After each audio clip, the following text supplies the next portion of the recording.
Hello and welcome back to the Girl Fit Method podcast. On today's podcast episode, I am joined by Girl Fit Method member Bethany. Hey, Bethany, how are you?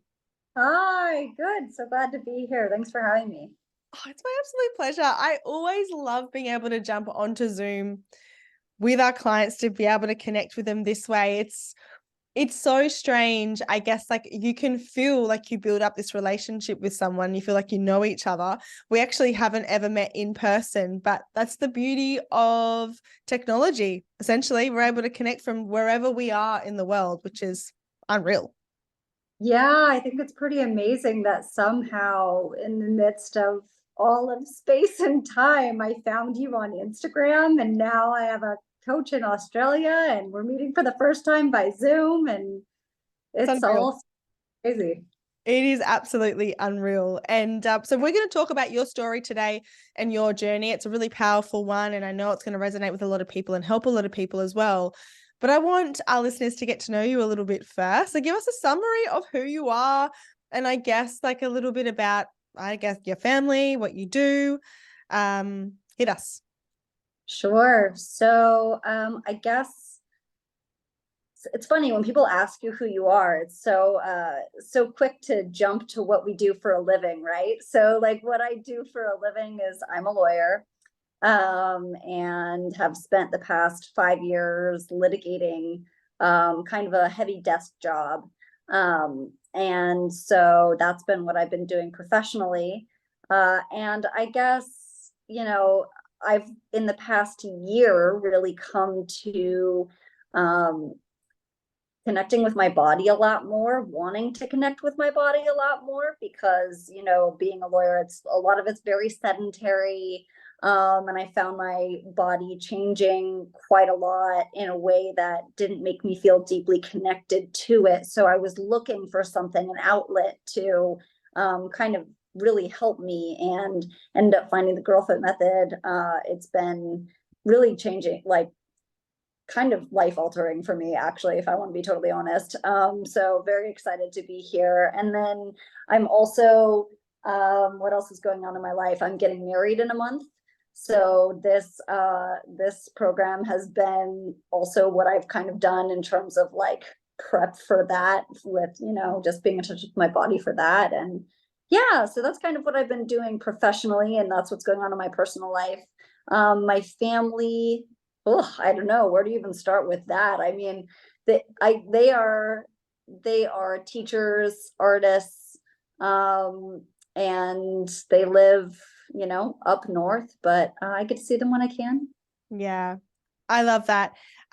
You're a very accomplished person, a very high achieving person. And what's funny about that is, for whatever reason, Girl Fit Method tends to draw in girls like that or women like that. And I think it's because what we do is, if we, that's saying the way that you do one thing is how you do everything, I think really bleeds into that, in that when we decide we want to make a change, we go all in, or those expectations that we place on ourselves with our health and fitness can sometimes be a lot of pressure, because we put pressure on ourselves. And I think, the message that we send really is learning to have balance and learning how to do things the right way. So I want to talk about, I guess, where did it all start for you? A question I love to ask people is, when did you first become aware of your body? Do you remember? Do you have like a pinpoint moment?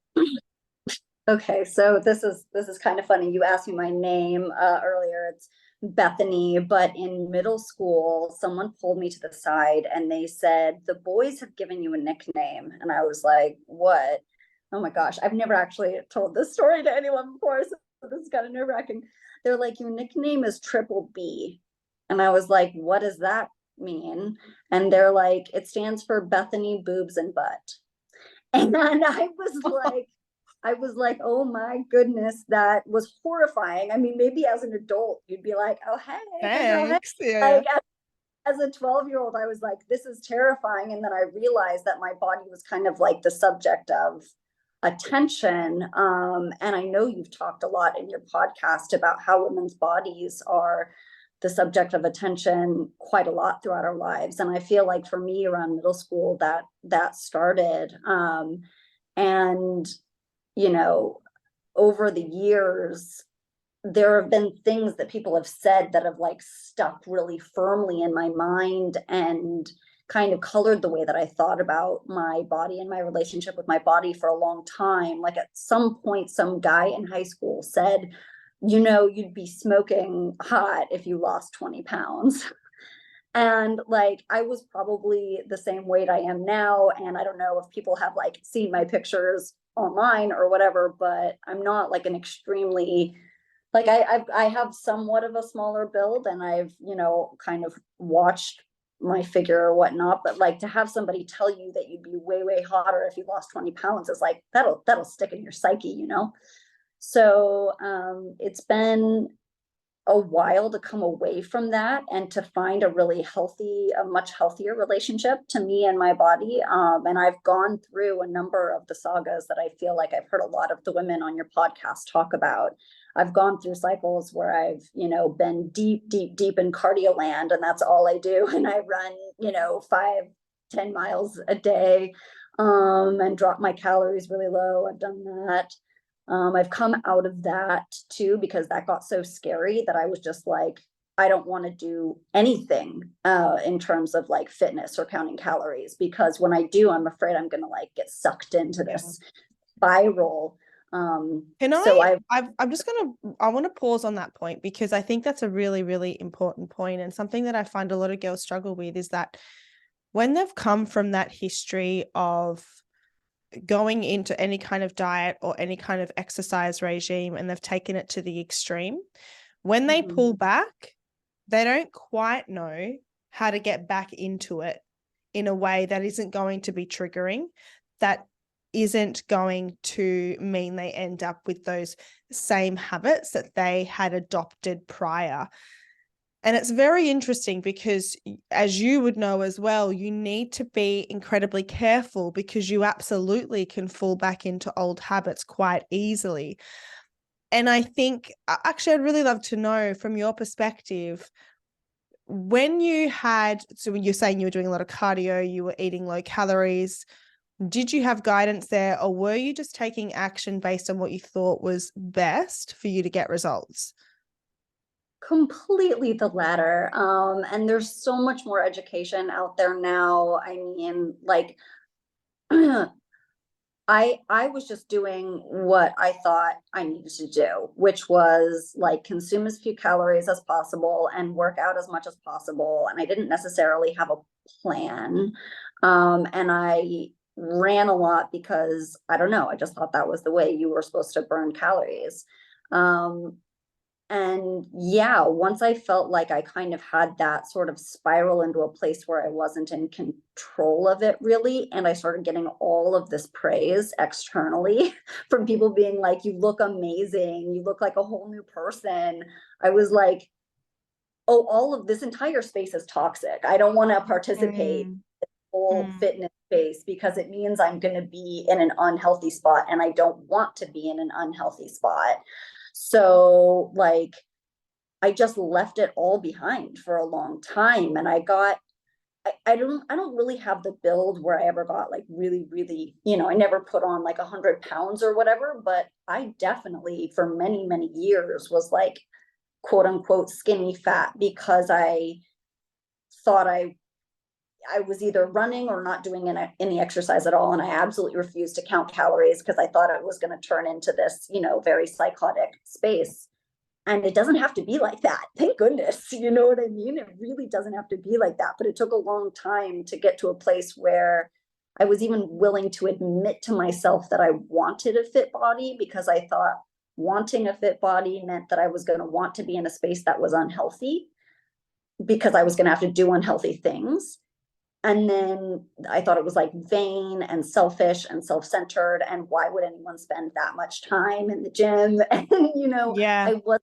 wasn't thinking about it from the perspective of, oh, my body is this really sacred, precious vessel where if I give it enough time and attention to its own strength and power, it will support me through life. And it really wasn't through like, it was through kind of getting to a place of feeling like I needed to find a solution. And I started looking for people, and I found your podcast and stuff like that. And that and a few other books and stuff. And it made me feel like there was another way. And there is another way. There is. And what I want to touch on there is the motivation behind wanting to make a change with your health and fitness is everything. And what can be really difficult is that, and I remember back to my own story, and maybe for you as well, is that I just remember feeling so unhappy with the way that my body looked that I just wanted to take any kind of drastic action towards changing that, right? Whether that was to get reinforcement of the way that I looked, like you mentioned, people commenting and complimenting, or me just feeling so uncomfortable, not liking who I was. And so the protocol that I adopted to be able to lose weight or to look toned was so unhealthy because I was so desperate to change the way that I looked. What that will do inevitably is really foster this unhealthy relationship with food, no doubt, because the motivation behind it is actually coming from a place of hatred and is actually coming from a place of self-hatred. You're hating your body into trying to change it, right? That is where girls go wrong. Now, there is methods in order to, and there is nothing wrong with wanting to feel good in your body. There's nothing wrong with wanting to change the way that it looks. There's nothing wrong with that. But what it comes down to is why. Like, why are you wanting to change it? Are you wanting to change it? Like exactly what you just said, Bethany, because you've got this vessel that is going to carry you through for the rest of your life. You want to respect it and you want to be the best version of yourself, which we should all want to be at all times in our life. We want to be the best version of us. And a huge part of that is what you put in your mouth and is also how you move and how much movement you do. So there's nothing inherently wrong with that. When you take the pressure off and when it's not this desperate need to change, when you're coming from a place of self-respect and wanting to get strong, then the process of changing your body, the process of losing weight then becomes a decision where you're going, all right, well, let's look at the actions that I'm going to take here. Number one, are these going to be healthy for me? Is it going to be sustainable? And I actually want to do it the right way. And so there's not this anxiety to have to change because you are already okay as a person. You already have that self-respect in your body. And now what you're going to do is treat it the way that it should be treated, which is exactly the place that you got to. However, it's all good and well to say that, but it's very difficult to arrive at that place. And that's what I want to sort of ask you about here is what was it that made you want to make the shift or allowed you to make that shift from I hate my body, I need to change it to I respect my body and I want it to be the best it can possibly be? I love that question. And it's simply, I would love to say that I had this massive epiphany and was just like, I'm deeply in love with myself and nothing is ever going to shake my self-worth again. It wasn't like that. I kind of woke up one day and was like, two things happened. Number one, I was going to be getting married in a year. And I was like, if there's any time that a woman is given, quote unquote, like societal permission to like really invest in her body, it's like before a wedding, for better or for worse. It just felt like a time where I could just fully give my all to like trying to work out my body and like I wasn't gonna, say, well, you're being selfish because you're not spending all of your time at work. Like I was gonna be like, I'm giving myself that year. So that was one thing. But I think the other thing for arriving at it from like a real place of love was I got tired of judging myself. I got tired of looking at myself in the mirror and thinking, I don't like this or that about my body. I was just fed up with it because I'm in my mid 30s. How many years have I looked in the mirror and just been like, well, you have to love yourself because if you don't love yourself, you're like a bad person for loving yourself, but you don't really love what you see in the mirror. And I was like, I don't feel like I was doing everything that I could be doing to learn how to care for my body. I was like, I had just been doing the same thing over and over for year after year without falling in love with myself. And I felt like I had earned the right to fall in love with myself. So I was like, whose body, if I could kind of not have their body, because I'm going to always have my own body, but like, if I were to look in the mirror and be like, dang, that girl's on fire, what kind of body would I personally want to be looking at? And I was like, I would like to be looking at a very strong body. Like, I find myself, when I see women who look strong, I admire them. I'm like, they're taking care of themselves. So how do I get a strong looking body? Well, it's not the 10 miles of cardio a day, because that hasn't done it for me. I've tried.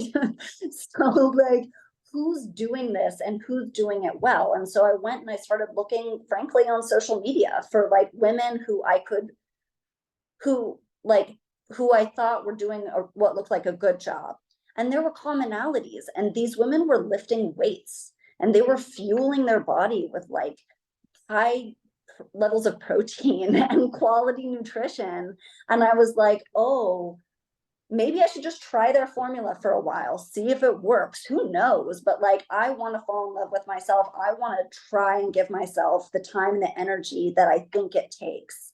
And I started following a progressive overload program. I picked yours, but I was looking at a number of, different programs, and they had many similar themes of, certain kinds of training. And I started yours. And within a couple of months, I started to notice like real changes.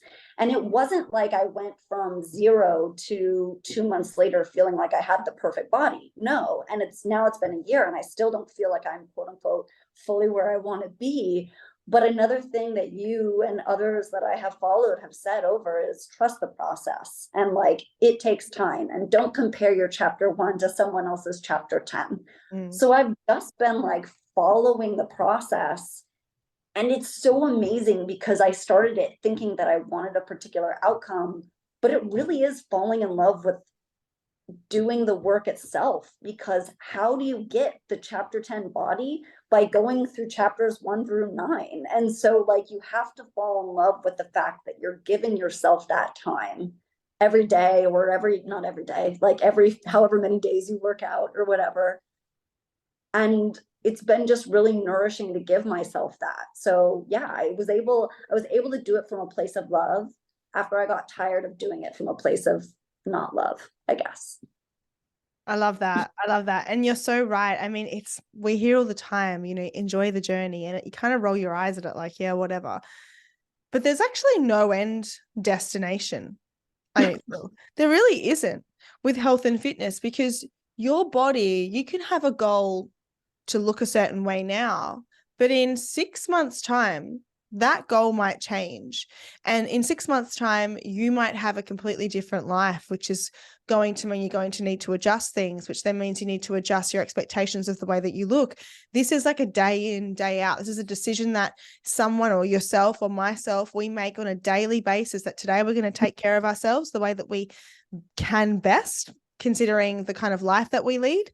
And that's what we do day in, day out. And you absolutely will end up seeing those results, but there's not this once I arrive here, I'll be happy. You celebrate those small wins and the habits that you implement on a daily basis, which then really compound over time. It's like that book, Atomic Habits, you habit stack. So what you think about doing is creating a habit. And this could even look like, even if you do struggle with overexercise and really sticking to your diet to the point where it's kind of like neurotic, it's not healthy, then what those little habits can look like is, all right, well, I'm going to shift my focus off of that. Today, I honored my body and I rested. All right, awesome. That is a wonderful win to then celebrate. The next day, because I rested, I hit a PR in the gym. Awesome. That's another win. These are the little goals that we're going to celebrate along the way, because that actually makes up your life. And is this not the same with every single thing in our lives? Is that we think once we achieve this, once we get this, we'll be happy. That's what we want. And the goalpost moves, and it moves again, and it moves again. And life is like right now, like today, this present moment. And that's what we need to really be present in, and really celebrate what we can achieve on a daily basis, instead of being so focused on this end goal. And there's so many just gems and like lessons along the way, which then build up your confidence as well, to be a happier person, to live your best life.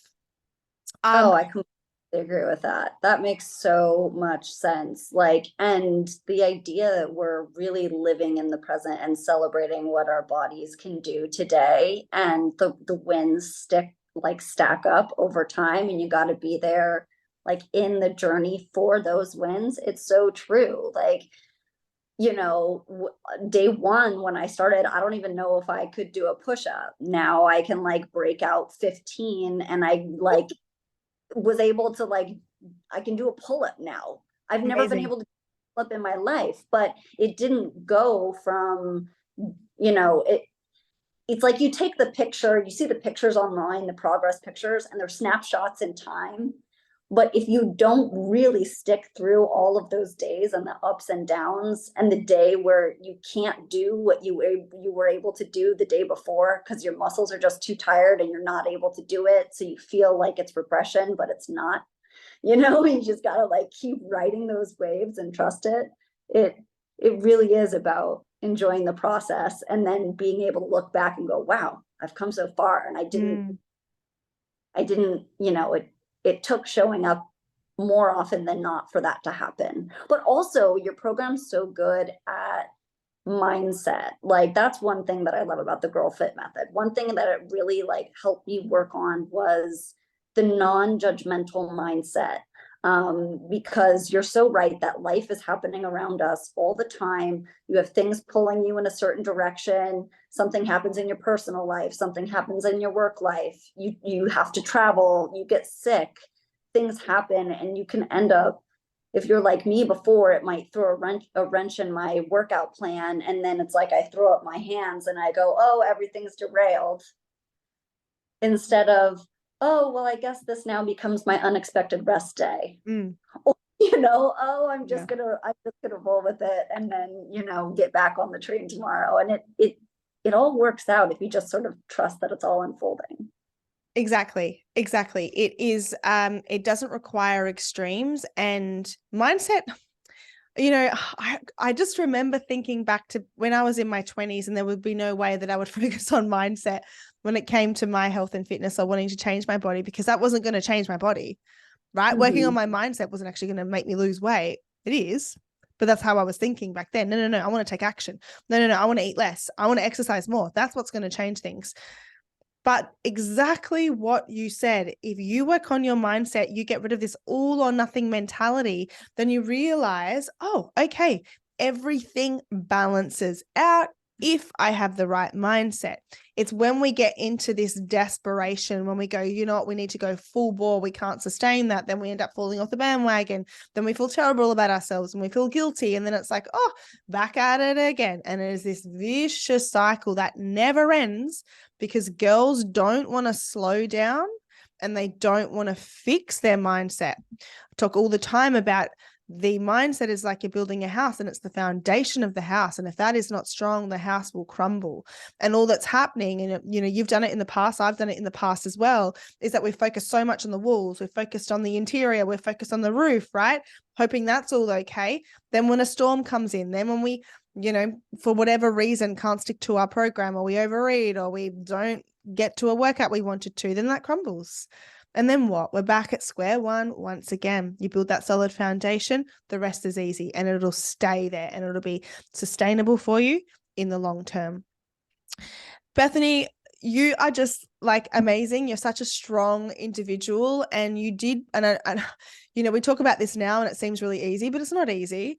It's hard, and it requires you to continue to step out of your comfort zone and to push past negative thoughts and limiting beliefs and times when you're just not feeling motivated. I just want to, like, first of all, congratulate you on that. It's such a reflection of your character, and the fact that I can see the lightness in you now, and that health and fitness is a part of your world, and you're better for it because you've got that balance, which I'm just so incredibly happy for you. And it's been such an honor with Coach Vanessa as well to be a part of that process and that journey with you. What I want to know is, because it's always so good hearing it from people that have been through it. So things have really changed for you. What piece of advice would you give to someone that's listening that's currently maybe in the position that you were prior, to make a change And maybe think about when you were in that situation, what advice would you want to give yourself? Hmm. Put you on the spot. Yeah, I it's funny because you know, it's weird to think that I've been doing this more or less consistently for a year. And to know on the one hand that I've come really far in my own self-confidence. And really, I do mean self-confidence, not in terms of like what people are telling me externally and feeling lots of grounding and validation from that. Although I have had, you know, people say some nice things that are not toxic, that are just like, it seems like you're taking good care of yourself now, and that's a positive thing to hear. But I really mean internally, do you feel like you're taking care of yourself? Mm. You know, like I guess my advice would be, you know, to do the inner work of asking yourself, do you feel like you're in a place in your life where you are judgmental toward your body? And if so, is there a way to be kind and loving toward your body? Is there a way to say, you know, when have I ever felt good or at home in my body? And how can I spend more time cultivating those feelings in my body? And so I would say that, you know, if you don't feel like you're there, it's okay to make the shift. It's okay to make the pivot. It's okay to invest in yourself and give yourself the grace of your own time and your own money to focus on you, because it really does make you feel better. And when you feel better, you can go out and tackle so much more. So it's not like you just end up with, you know, a quote unquote better body and walk out into the world and, you know, everything is perfect and hunky dory. That's not what it's, that's not like what life is like, you know, and it's certainly not my life right now. But like you do end up feeling like you have more energy. You do end up feeling like, you know, you have more confidence in your own strength and your ability to actually grow, and measurably, like in the weights that you can pick up, in the things that you can do. You can lift your, I can lift my own suitcase into the airplane container now, you know, Yeah. and that is self-confidence, and that's going to make you feel good. When I thought about what I had allowed myself to invest in for myself before, it was like education. I spent the equivalent of a down payment on a home to get a law degree. And I'm like, that's amazing that I was able to do that, to be able to like, you know, give myself the opportunity to make money. But I wasn't willing to give myself the opportunity financially and in time the same way to take care of my own body before. Mm. And that to me is like, okay, so I'm willing to give myself the time and the energy to create the kind of foundation to give a bunch of my life to my employer. And I'm grateful for my employer and I'm grateful to have a job, but I wasn't willing to give myself my own time and money to take care of my own body that I live in every day. Mm. So, you know, that's the kind of, I don't know if that's one summation of advice, but it's like, love yourself, you know, like, do you feel like you love yourself? And if not, what can you do to really show yourself and show yourself that you're deserving of investment and time? There's a lot in there. My goodness. Yeah, you're exactly right. And it is funny how we don't prioritize it. And I think a part of that is a lot of it is fear. We think we can do it ourselves, number one. And number two, there is a sense of control that feels very comforting when it does come to the protocols that we all use with our health and fitness. And I think sometimes giving that over and giving over control can feel really terrifying. And so we feel like we want to hold on to that so we can control maybe the way that our body looks, especially if we place a lot of value in that. It's a really, really interesting point and really encouraging. And I really hope the girls that are listening to this take it on board. And you were saying you hit your mid-30s and you just thought, I am sick and tired of this. And that's exactly what happened to me. I was younger, but I was like, you know what? I am sick and tired of hating myself and punishing my body and not getting anywhere, and it taking up so much of my life and so much of my mental space. Like, I'm sick of it. Sick of it. I'm taking back control. And that is when things change. Yes, I can see. If you guys aren't watching on YouTube, Bethany's clapping. It is true because there's real life at the other end of that. The life that you're living, if that's you at the moment, is not life. You're completely controlled. But when you gain back control, that's when the good stuff happens and you can start to live completely free of fear. Thank you so much, Bethany. It's been an absolute honor having you on. You are such a superstar, and I know this conversation is going to help so many girls. Okay, thank you so much, Coach Josh. It's just super fun to be here. Thank you. My pleasure.